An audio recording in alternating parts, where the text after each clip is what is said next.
Bekukuhle Mthwakazi kaNdaba bekukuhle Mahlabezulu ayi eManchester isintu samahlabezulu ayibesiqoqe sahlanganisa umcimbi oyisimangaliso ya bekukuhle madoda kodwa ke sokwenza ukuthi namhlanje sililethele okubizwa kuthiwa yi-preview okwenzakale a day before umcimbi esiqophe okuningi kakhulu okungaba ngama days 3 days kube yi-preview kwaba usuku lomcimbi kwabuya kwaba after usuku lomcimbi so sine footage eningi kakhulu into esizoyenza ukuthi namhlanje silinikeze i-preview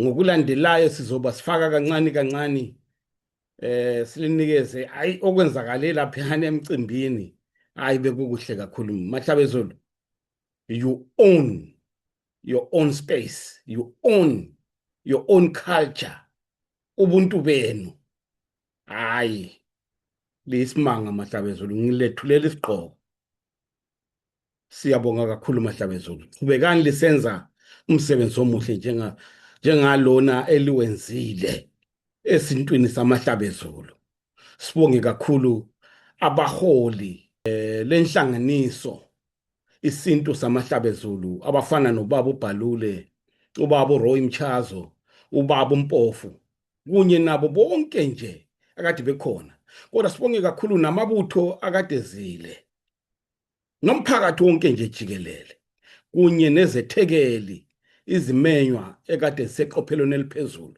siyabonga kakhulu Mahlabezulu awuhle kuhle kuyabukwa Njalo Thando. sethusela nje kuphela. Ngicela uzobonana.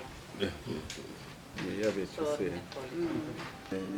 Umuntu omdala. Hlonipha amakhosi.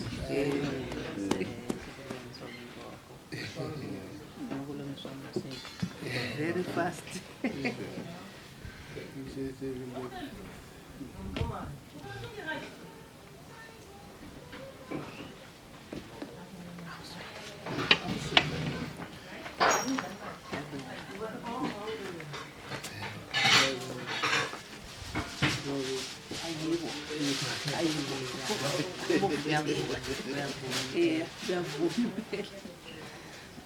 Sinatha idlula. Idlula ngoba kwaqiwe baphekwa buhluziwe namhlanje. Sibonga amathonga namakhosi. Hayi lapha kusekhaya. Uthola ikhululeke sibili. Impupho nasi. Njoba nanka lamabele.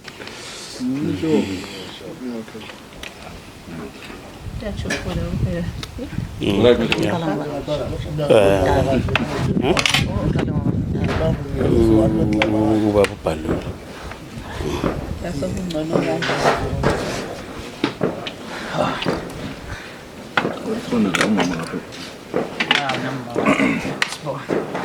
Yes. 2 minutes yabsiphenduke.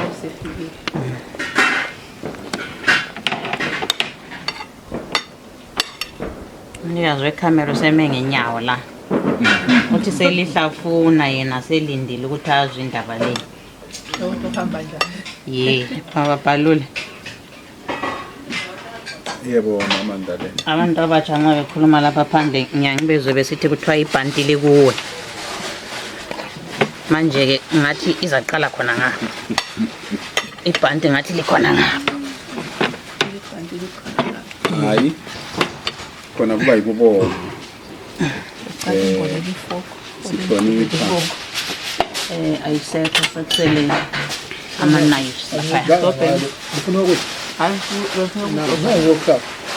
mesithi siyabonga sihlonipha okwakuqala sihloniphe ukwamukelwa phakathi komndeni wakosibandla njalo sibonga ubaba uMchazo oqoqileyo ukuthi abantu behlangana sibonge lobukhokheli besintu samahlabezulu njengoba sifikile lapha silungiselela umcimbi okhona kusasa ongumcimbi wesintu samahlabezulu. Amahlabezulu kuyithi sonkeni labantu jikelele. Umcimbi wamasiko, umcimbi wemvelaphi yakithi, umcimbi wokuziqhenya nokulondoloza isintu sethu. Konke lokhu into esihloniphayo kakhulu. Sihlonipha imvelo, sihlonipha umkhathi, sihlonipha umhlaba. Njengoba sihlangene lapha siyamukela abantu abaqhakathekileyo kakhulu kwezemidlalo lemgido yesintu nemculo. Eceleni kwami lapha kulo baba uMehlokazulu, ngithemba abaningi bamazi labalandeli bakhe bayambona ukhona lapha. Eceleni ngale silo mama uQhawekazi, ngabantu abafike lapha bezojabulisa uZulu. Ngapha esandleni sami sokunxele ngilomkhokheli wesintu samahlabezulu, ubaba uMpofu. Ubaba uMpofu sizoba lo mkhokheli ubaba uMchazo. Mesakhangele iziginci ngapha singasa ubaba uMchazo ngunobhala jikelele wesintu samahlabezulu. Lokho esikwenzayo bakithi akusiko kwethu thina njengabantu benyama nje lisibona lapha, ngokuthi silondoloze amasiko ethu lemvelaphi yethu. Kubalulekile kakhulu ngoba sisemazweni, singabantu abangokubuza abakuhamba esikuleli. Uma singananzelelanga, singayiqoqananga, kungasilahlekela okuningi labantu abethu, kubalahlekele abantu abethu bengumhlambi kaZalusile. Ngokunjalo siqoqana sisizwe ukuthi sifundise abantwana belemvelaphi yabo. Kusasa kuzaba kulelanga elikhulu kakhulu elesintu samahlabezulu. Njalo lezinye inhlanganiso eziningi ziyaba zikhona ngoba ngabantu banye siyinto. Ngakho siyabonga kakhulu. Sihlangene lapha, sinatha lo mqombothi nanku lidlula ngoba kuthoniwe. Abanye bathi kuyathona, abanye bathi kugwaqa. Baphekwa utshwala, kuthe sokuphekiwe sadla lo mhiko, bavutshelwa, bahluzwa, uhluzwe namhlanje.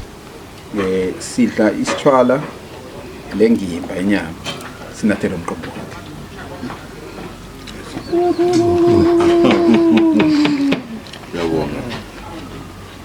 Siyabonga kakhulu baba Bhaluli, siyabonga kakhulu, kuzwakala kumnandi, kuzwakala kukuhle kakhulu.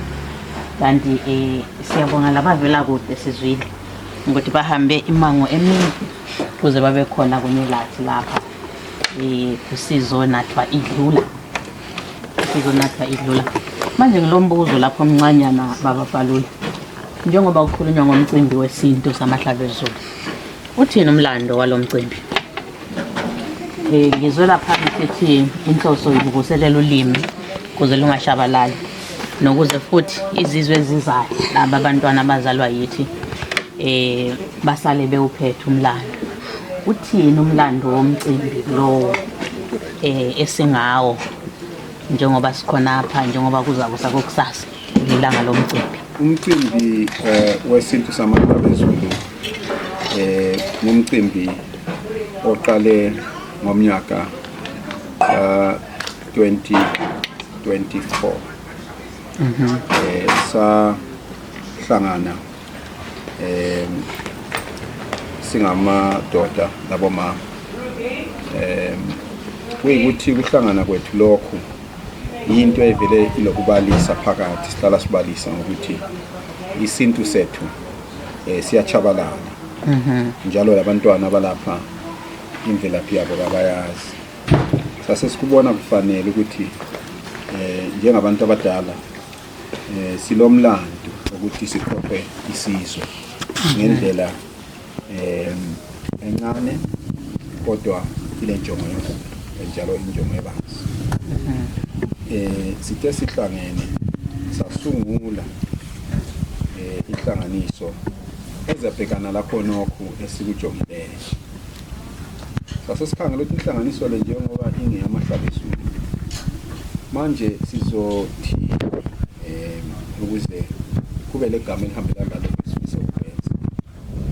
Sasesibona ukuthi igama eliqondileyo njengoba injongo ingekulondoloza isintu kumele sithi isintu. Isintu lesingesabo bani isamahlabezulu. Sasesithi isintu samahlabezulu.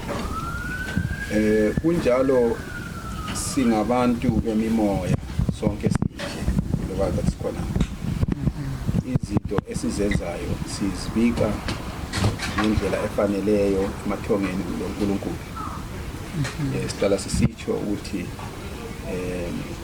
thina njengabantu benyama abantu bemimoya amathonga abalulekile ngoba okhokho bethu basifundisa ukuthi yonke into isetshenzwa ngalolo hlobo. Lokho into esebenzayo kakhulu njalo ehlonishwayo kakhulu. Kuyasilahlekela ke khonokho esikhathini esiningi abantu abethu kubalahlekele. Sigcina sibona abantu abethu sebesezibhedlela zabantu abalemkhuhlane yengqondo. Kanti-ke kebangidinga ukuthi bexhumane lemimoya yakho. Kwesinye isikhathi angithi ukuthi sonke isikhathi kunjalo. Umkhuhlane wengqondo wona ukhona. Kodwa kunye kwakhona izinto eziyabazibangelwa ukuthi kasixhumani le mvelo yethu, kasixhumani lo mdabuko, kasixhumani nokwakithi. Uma sixhumana nokwakithi nomdabuko nemvelo siyelatshwa. Siyelatshwa imimoya yakithi, nemoya yesizwe, nemoya yesigaba. Khonoko kubalulekile kakhulu. Sesike saba lomcimbi obemkhulu ngomnyaka ophelileyo. Ukubuye abantu abaningi kakhulu. Lo mcimbi ube muhle kakhulu ngoba uma sisebenza thina sikusini samahlabezulu sisebenza ngokuhloniphana thina singabakhokheli. Uma sihloniphana singabakhokheli sikhombisa lokuhlonipha abantu, sihlonipha amahlabezulu. Thina esikwenzayo kwamanje sinikezwe ithuba ngamahlabezulu ukuthi sikhokhele. Kodwa lokho kasiko kwami mina ngingubhalule asiko kababa uMpofu asiko kababa uMchazo ngokwesizwe sakhipha kwamahlabezulu. Kusasa kungavuka kungabanye abakhokhelayo. Yikho ke ubukhokheli kuyahlonitshwa. Ubukhokheli into eyabe iziphiwo esiyaba sihlonipha kodwa siyayidlulisela kwabanye ngoba abakhokheli banele. Yikho khona kwesiyaba uma lelo thuba ulinikiwe ngaseneso sikhathi hayi uyabamba lelo thuba usebenzela uZulu. Okwakuqala engakutsho inhlonipho yaqala ukuhlonipha abantu. Ukuhlonipha abantu, ukuhlonipha imvelo, ukuhlonipha isizwe. Lokho kubalulekile kakhulu. Ungehluleka ukuhlonipha imvelo, wehluleka ukuhlonipha abantu, akulanto engahamba kuhle. Sihlonipha lamakhosi akithi avele ekhona awomdabuko. Sihlonipha lemithetho njalo elizwe ngoba khonoko lapho kubalulekile. Kulele lizwe sihlala khona la kulizwe lapho esivelela khona. Khona kwana kubalulekile nakho. Njalo kunyenza kutsho nje kuqineni enhlala ngikutsho ebantwini abaningi sizakhamuzi. Mina uma usiza kimi uzokhuluma nami uyabukhuluma lesakhamuzi. Isakhamuzi seMangwe lapha endabuka khona ngaphansi kwenduna uNdiweni uwasindiweni. Uma ukhuluma nami ukhuluma lesakhamuzi. La khona phasi isakhamuzi sakhona apha eManchester. La labo baba izakhamizi. Naleyo nto kumele siyinanzelele layo naleyo ukuthi sizakhamizi. Ngiyabonga. Hayi, kumnandi kahle.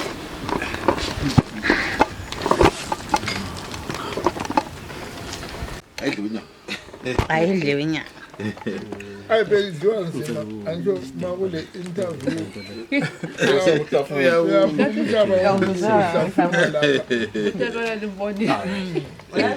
kunento yethu engiyicabangayo kulento yethu engiyicabangayo engicabanga ukuthi izasisebenzela ngicabanga ukuthi akudliwe ukudla lokho okukhona la ukuze abantu behlafune bekhululekile vele umuntu akakwazi ukuhlafune ku-camera so vele khona akudliwe ukudla lokho kulapha bese-ke abantu baxoxa hayi waqhubeka ma ye hayi mana ke ngilungile la uyafuna indaba i-right kakhulu ngoba inonile siyafunda lathi khona siyafundiswa anti labona laphana ngesikhathi baba likhuluma ngokuthi intsha yalamalanga ayikwazi ngithandela khana malithi liyabafundisa libafaka phambili okuyinto enhle kakhulu mase sikhuluma ngolontimu kuthiwa singabi ngamagovu sizibambele thina iyaphola phela futhi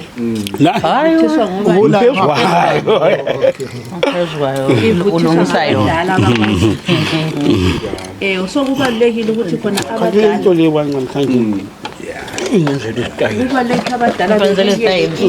awubekanga emsamo qala yiphi into evele yenziwe ingahlelelwanga ngithi bekumele ubike ukuthi sizahlala phandle sifaka amalayithi bekumele ubike ukuthi sizahlala phandle sifaka amalayithi lingawawisi manje inkulumo yathi simnandi babuye bawisa amalayithi hawu kuhle futhi utshwala bekumele ukuthi angisachithanga utshwala utshwala bekumele ukuthi buye chithile bese kwaZulu la wenza isintu qo lo mama la wenzile isintu bayenzile isintu ngenzanga yimi ngedwa amalayithi lawa ngiyasola ukuthi awazange abike ukuthi sizake silaleni phansi izinto ziyacelwa ziyakhulunywa lingayamisi kulento ubona nje ngusondeza wona pha into ade ngizama manje iyaveli ize nga iyabidika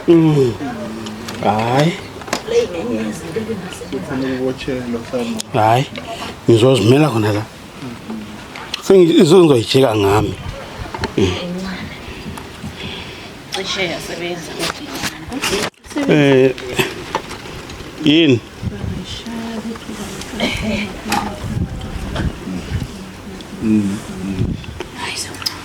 Stan.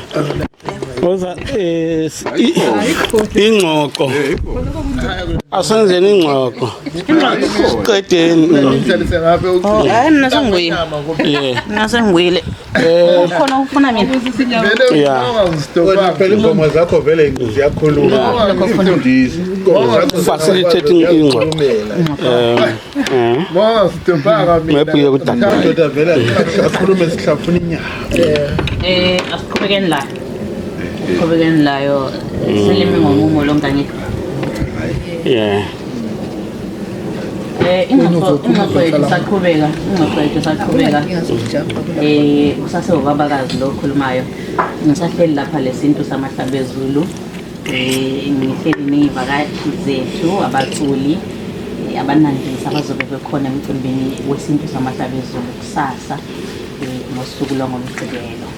Ingxoxo yethu isaqhubeka-ke ake ngizwe kuwe lapha eqhawekazi ake ngizwe kuwe eqhawekazi ngathi indaba isihambe yafika kuwe njengoba hamba ngomude kangaka mina ngifuna ukuzwisisa ukuthi yini le kusukumise phansi mangabe kuhlatshwa ikhwelo kuthiwa kunomkhosi wesintu samahlabezulu yini le efike kuwe yathi asiphakame asihambe siyofika endaweni ekude kangaka siyoba ingxenye yomcimbi wesintu samahlabezulu ngomgqibelo.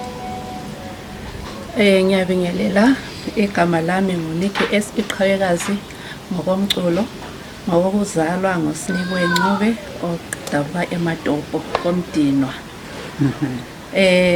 Mina enzokutsho ngesintu samahlabezulu okokuqala apha enzoqalela khona ukuthi mina ngivele ngingubani mina kusho ukuthi ngumuntu vele odabuka khona esintwini okuthi izinto zonke ziyazenzakalela zisiya ngokuthi wena ungubani ubizo lwakho ngolwani ngiyangitsho mina ngithi izinto eziningi awuzidingi wena ziyakudinga wena uzibone sulapho hayi ngokuhlakanipha kodwa ngokubizwa ukuthi wena uvele ngubani kusho ukuthi uze ngizibone ngilapha mina oqala ngisomuntu emzini kulapho vele ngivele khona ukuthi khona masokuchayile ngezwe sokuchayile enhlizweni sokuthi lapha ya ngihamba ngigijima ngiphakamela phezulu yes kusho ukuthi mangikhangela from wasemuva ngingumuntu ke mina lwana okhulele komalume ngithe ngikhulele komalume isintu ngokwaso ukuthi kithi vele kwenziwani ngangakwazi kodwa ngangikulondela konke ngephupho yonke into yami yonke nje ukuthi esintwini sakithi kuhamba njani ngangiqala nje ngoba komalume bekungenwa isonto la msathi ngisesontweni sosontweni kodwa amaphupho kade lekhefakaza ngikhula la ngokuhlakanipha ngaze ngangani ngiyaku-understand ukuthi lapha kungani kukhona kuthe ngokuhamba lami ngitshelwe impela lephutsheni ukuthi okusala uzogcina la ngiyakubona ugijima ngesonto kodwa okusala wena uzogcina lapha ngakunanzelela ngakubona kwaze kwathi ngaba kwazi lokuthi ngingakangakwazi nalokuthi ukuphahla kuyini kodwa ngangitshelwa konke ngephupho ukuthi intana mthatha lokhana wenze kanje yikho umbone namhlanje ngivuthiwe hayi ngokuvuthiswa ngokwenyama kodwa ngokuvuthiswa ngokwakithi nilandela lapha nokuthi singabantu ngoba isikithi ubuthwakazi bethu sokwahamba kwangani kuyachabalala kuyagqibeleka kodwa ke silenhlanhla ngoba manje bakhona abadala labatsha kuhlangene konke abasakuvuselela okuthi kuthe uzofika kuleli zinga ngithe mangisizwa ngesintu samahlabezulu vele ngaya lapho engivele ngikhona ngithe ngiqalele phansi yikho engiso sekhona empandeni hayi ngathi kuningi ke namhlanje kusiyabusa kusasa ngosuku lwakusasa losuku olulandelayo ngathi kuningi esiza kufunda ngathi kuningi esiza kuthola lapha siyabonga Nikki iqhawekazi laphana engumculi uzabe nandisa futhi la emcimbini kusasa kanti eduze kwakhe laphana eduze nangu umnewethu nangu liyambona uyavela nangu nomnewethu laphana ongomunye futhi abaculi bakithi abazabe bekhona emcimbini besiphakulele ukudla kumnandi ukudla kwendlela mnewethu angibingelele futhi ngibuyele ngakuwe silokho sanyathela lapha ezinyathelweni zesintu kuthiwa wena ubizwe ule endaweni ezikude wathi wena hayi ngizachiya konke phansi mqonde khona ithini indaba yesintu ngakuwe mangabibikwa ngiyabonga dadethu mbingelele mhlawumbe ungasiqalela khonapho ngokuzazisa nje masinyane bese ke uqhubeka ngibingelele kubabukeli ababona lo mbukiso ngibingelele amahlabezulu ngibingelele abahleli bawo lo mcimbi isintu samahlabezulu ngibingelele bonke nje abantu mina ibizo lami lokuzalwa Musebenzani Ngqolo Ncube Othobela Ombesa siba nevuna elesemculweni ngibizwa ngokuthi umehlo kaZulu ngoba abantu basuka babona ingoma zami zikhuluma ngezinto ezenzakalayo kuZulu kumahlabezulu base bethi ngililihlo likaZulu ngimenyiwe lapha abafowethu obhuti abadala ukuthi size siyathamela futhi siphinde sinandise kuwo lo mcimbi. Engicabanga ukuthi ke kuyiyo lendlela singabantu singamahlabezulu njengamanje esingathi ke sisele nayo yokuthi sivuselele isiko lethu. Uma sibona imicimbi efana nalena isenzeka ikakhulukazi khona lapha emazweni esokulahleke khona imvelaphi yethu, iyasiqhuquzela kakhulu ukuthi nathi kumele siyixhase, sibeseke ngalokho esingabaseka ngakho, njengoba nje singela okuningi sikuphethe, siphethe wona la amaphimbo namazwi nemigido yesintu. Ngicabanga ukuthi kusasa niyabe ngingazonandisa, ngiyabe ngizofundisa abantu isishikitsha ukuthi wathi omunye umkhulumi wathi inkosi loBhengola la ibihlala khona le kwaMalapa yayigida esinye isishikitsha esinzima.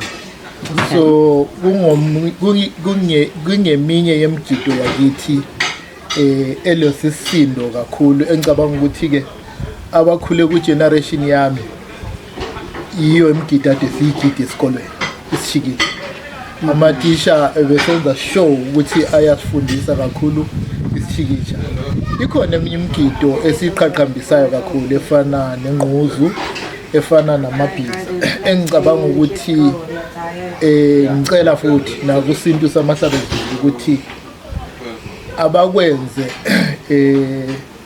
mhlawumbe kube injayelo yokuthi noma kuzonandiswa kodwa make sure ukuthi abantu kukhona abahamba nabo, ikakhulukazi kufundeni yona lemgido efana labo sithikitsha, efana nabo ngquzu, efana namabhiza, kuzokwenza ukuthi ke nayo lentsha elapha abazama ukuthi siqhuquzele ibe kwazi. Ungahamba kuma theater abelungu uyocula lapha, abelungu vele bazofuna ukusukuma, bezofuna ukuzogida, befunda lo mgido.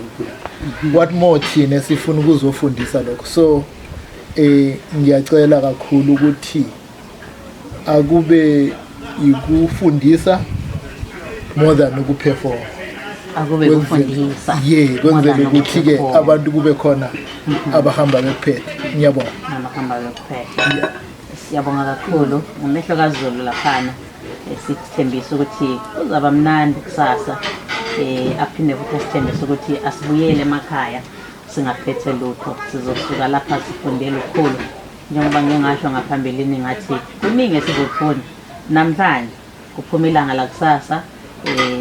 Sikhona lapha sise-Manchester lapho isintu samahlabezulu esizinze khona, okuyikuthi ke abantu bahlanganyele bekhona eManchester. Babumbo lento ekhulumekileyo lapha engizwileyo ngafisa ukuthi ngeke ngizwe futhi ngendlela ejulileyo.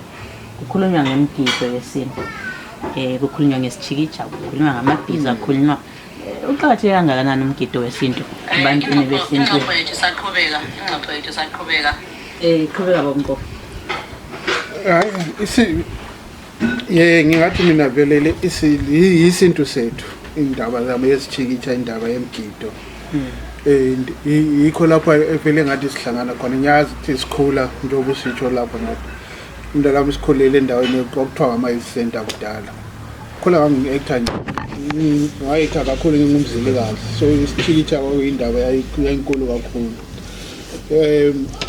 Ngawazi bendaweni ze-White laphana kwakule ndawo kwakuthiwa kule village, kwakule village senziwa khona indaba yesintu, senziwa kuphekwa imikhanca, kuphekwana amajwebu, uya la ezobona ukuthi kanti vele ngabantu behlezi emakhaya abo bahlele njani. Yikho lapho sikhulele khona nje lathi yabona le ndaba vele sisuka la kathana nje.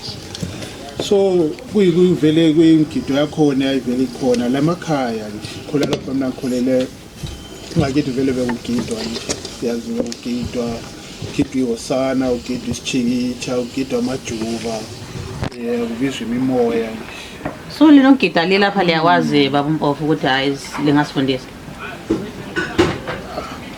khonokho hayi sogabazi khonokho nje Khonokho ukuthi nje. kudala nje abadala begida sinasitshaya izandla funda lokuchaya ingungu Yebo. bijana but kanti uyabona ngesikhathi nasikhule ngesikhathi sempi uyabona ngesikhathi sempi into eningi yahlengana yalahleka kakhulu ebadaleni lapho esasikhona ngoba indaba yempilana yahlukanisa abantu kakhulu ngoba emakhaya kwasokunzima ukuthi sihlale emakhaya nesasihlala emadorobheni ngenxa yokuthi kwakungasangeneki emakhaya labadala ukuthi basise emakhaya kwakusokunzima vele kwakungogoyeri so khona phana la besahlale kobulawayo besahlale emadorobheni kwakunzima la ukuthi bisesintu lesana ngoba ihlala yakhona yayinzima yakhumbula kwakudala laphana wathi kwakuhlala besiya abantu abangaka endlini abanye besempini abanye besiya ngapha abanye babotshiwe so kwakuvele ngani kwakuyimpilo leyane ngani inzima kodwa nje isintu sasisiba khona yakhumbula labadala besitshela ukuthi ikade sinabadala basemanama sihlala emanama but ngokwethu sidabuka embeleko kwakuthiwa lakhumbula ubaba ukhulu wami owazala ubaba nomama ukhulu babesuka embeleko ngabe siyathethela endlelele so babedlula emanama besiya ngaphi ematopo ngenyawo la bantu babehamba ngenyawo bedabuka phakathi kwezinyamazana besiya ngabe siyathethela so ikuhlangana kwabo bathathana nje ubaba wami wasekhulele emanama lapha kubakwethu lapha emanama so impilo yakhona esiyiphileyo vele kuyikuthethela kuyikugida kule mimoya yakho esikutshoyo kunjengosisa ekhuluma lapho uqhawekazi ukuthi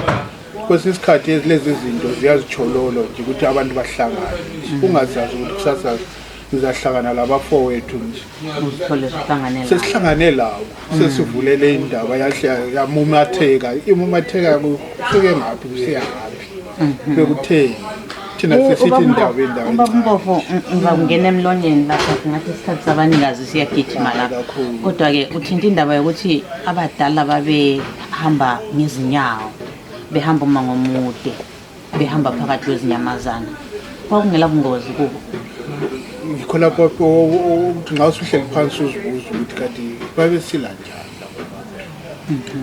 babesila njani kwakuyimimoya yini yayibathinta babelakho ukubathinta size khonapha nje emazweni abelungu kwesinye isikhathi nje abanye bathi siyakhuleka uNkulunkulu khona abanye sithi ngamathonga nje aselusayo ngoba sikwazi ukuthi sifike njani khona la yiko bona ukuqhulayo uthe uqhakathekile ebantwaneni bethu kwesinye isikhathi ukuthi labo bazazi ukuthi lapha bakhona bona bangobani kwesinye isikhathi asikokuhlakanipha njengoqhawekazi okhulumile ukuthi kwesinye isikhathi asikokuhlakanipha but kodwa kukhona kuyabe kukhona uthunyiwe nje indlela la uyakuthunywa ngayo ukuthi kumele uhambe ngendlela yakhona yiso isintu sethu esizama ukuthi singani siyasinanzelela sisihloniphe njalo sisikhuthaze nxa sikhuthaze sisasekhonapha ekukhuthazeni isintu ekunanzeleleni isintu ekuhlonipheni isintu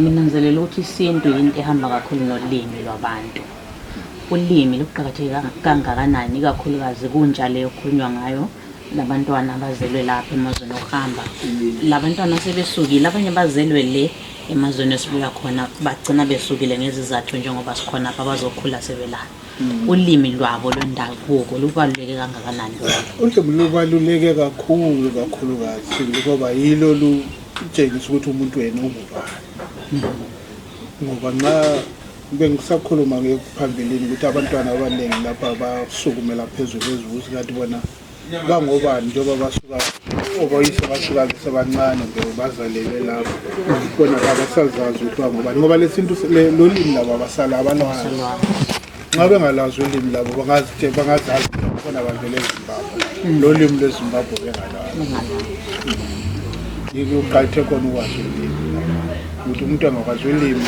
uyakwazi levelaphi yakhe uyazazi lokuba ngubani hayi siyabonga kakhulu Baba Mpofu ngifuna ukuphosela ubabhalele kancane lapha Mawubhalo njengoba kusakhulunywa ngolimi ilobungozi kangakanani into yokuthi ulimi lwabantu luchabalala?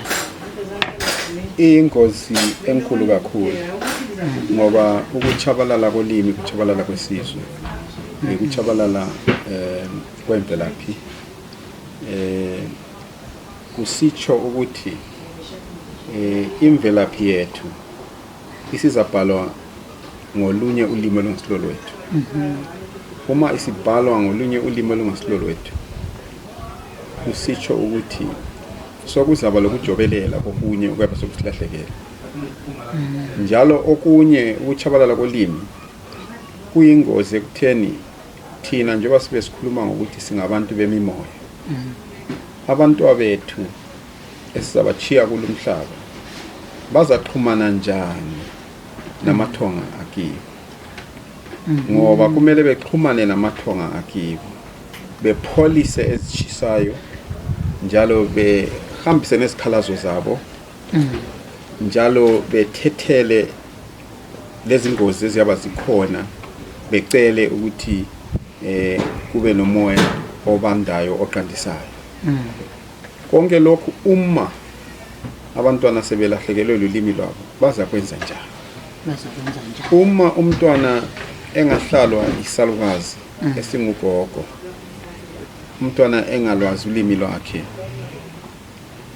umntwana ezwakale sekhuluma lolu limi elabanye abangamaziyo, kumbe selabantu abakhe naye, indaba ezabanjwa kanjani?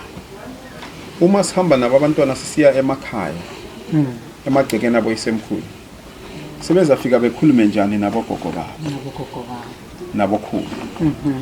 Sokuzadinga ukuthi kutolikwe. Uma sokutolikwa sokulahlekile, isizwe sesichabalele. Silomlando ke thina singabantu abadala ukuthi sifundise abantwana. Uma singabafundisanga abantwana bazaba ngumhlambi kazalusile.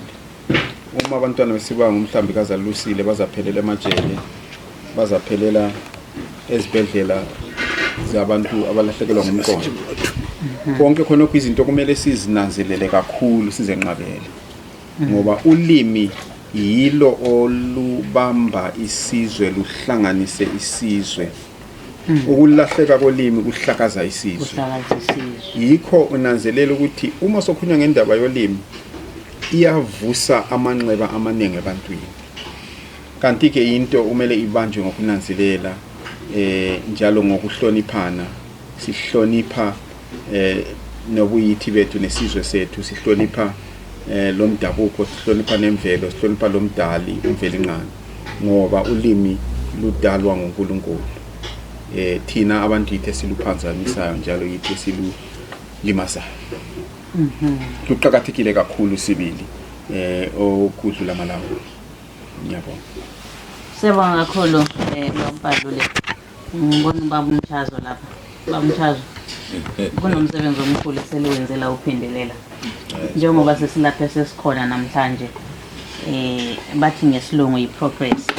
Uma likhangela lapho elanikezwa khona umsebenzi la uphakemela la uphatha, namhlanje silapha futhi eManchester. Baningi abantu abasuka endaweni ezikude besizohlanganyela ngendaba yomcimbi wesintu samahlaba ezulu. Uma likhangela emuva, likhangela lapho esikhona, mhlawumbe lilunguza futhi lephambili, likubona njani? Libona ngathi kuhamba njani? Lokho elakuhlose ekuqaliseni kuyavuka, kuyaphila, kuyaphilisa, noma zithini ingqinamba elihlangana lazo lapha endleleni ngokomcimbi lo wesintu samahlaba ezulu? Hayi, sibonge kakhulu. Umlando wakithi sivele sizelwe phezwayo, namanje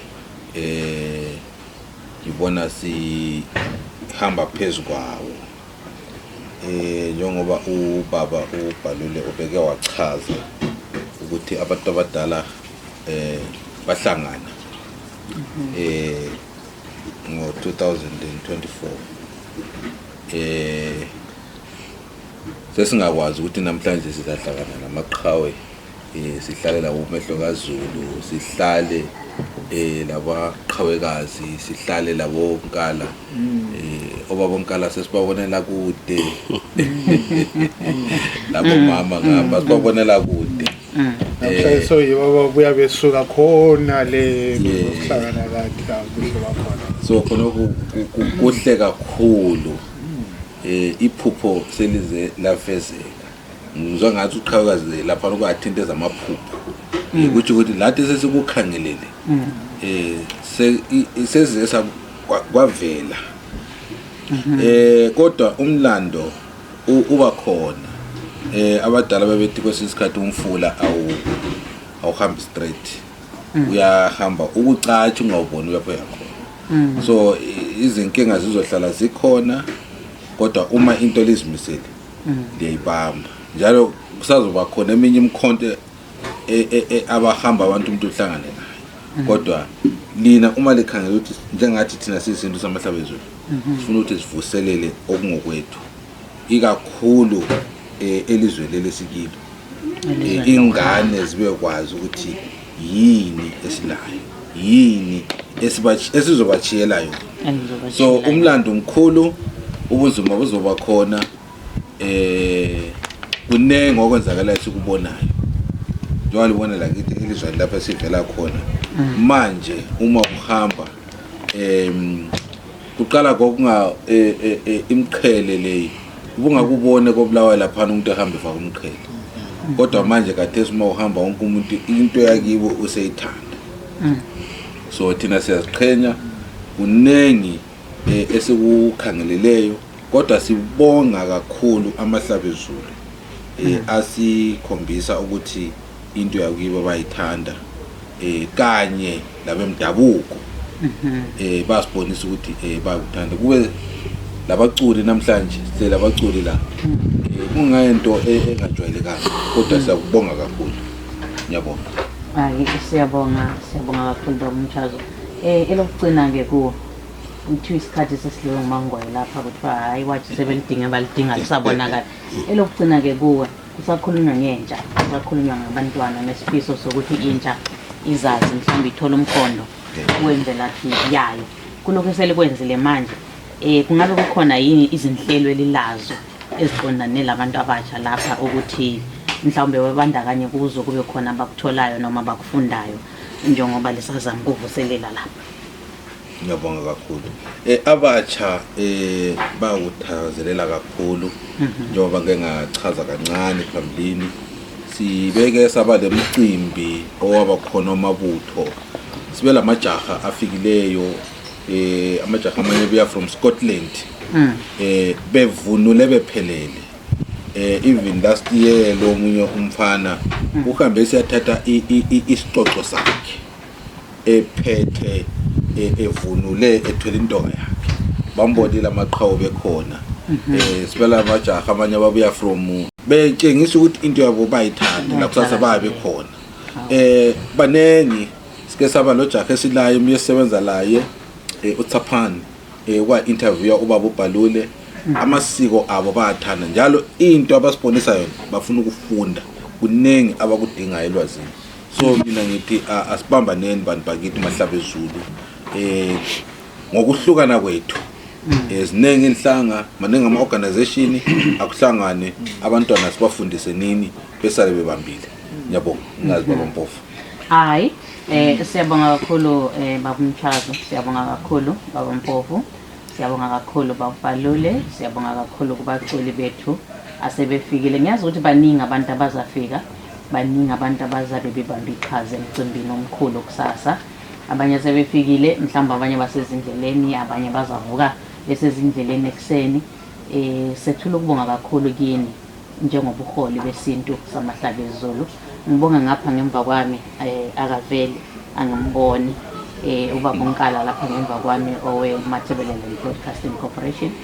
sibonga iqhaza naye alidlalayo njengoba enguye uzobe sithwebula nje imfanekiso sazabe sithwebula yona kuyikuthi kongiwa umlando kongiwa kugcinwa ubufakazi bemsebenzi esuke yenzakile ngaleso sikhathi mina ngingubabakazi okhulumayo namhlanje ntambama ngithi siyabonga bekuhlangana esikwenzileyo nje okuncanyanyana kodwa ke okujike kwaba into enkulu ngoba lapha abahlangene khona vele abantu kuhlele kuvuka umoya wobuntu kuhlele kuvuka izinto ezinhle nezinto ezinkulu asidibaneni ke khona kusasa emcimbini omkhulu kanti mawusendleleni hayi phuthuma kakhulu sekulate sibe moya munye sivusi isintu sethu fanane lasendulo masibambane sibe moya munye sivusi isintu sethu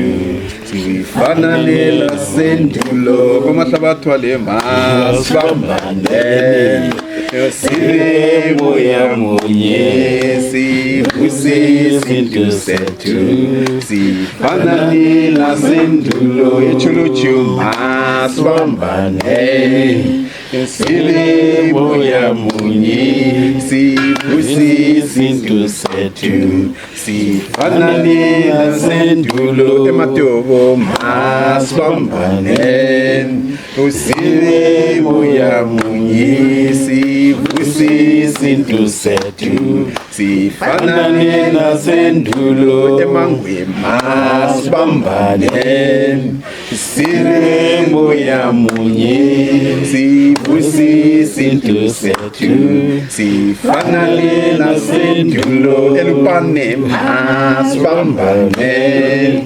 sibe moya munye sivusi isintu sethu sifanane lasendulo obulawayo masibambane sibe moya munye emanchester sivusi isintu sethu sifanane lasendulo e-island masibambane sibe moya munye siyabonga bakithi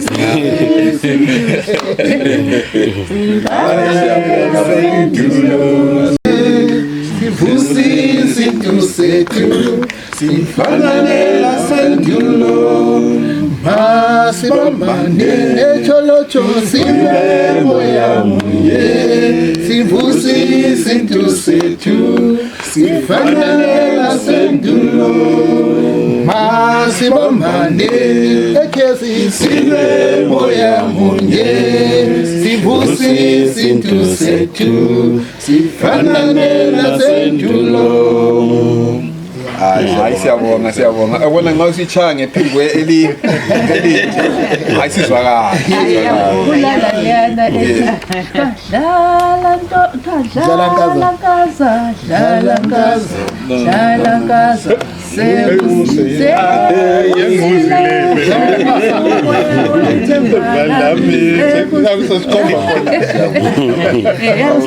and kuyafanelana lokunatha umqombothi ngoba abadala benganatha umqombothi kwakuba lokuhlabela kuhlabela abadala bechaya inquzu inquzu sizoyibona kusasa ngoba basayitshaya amanye amadoda njalo sileza ngoma kusasa zikhona izangoma zesintu zakithi babe khona bathe bazasitshayela okunye khonapho sileculo elikhona lesintu samahlaba okay samahlabezo ngizo ethulwa kusasa i-release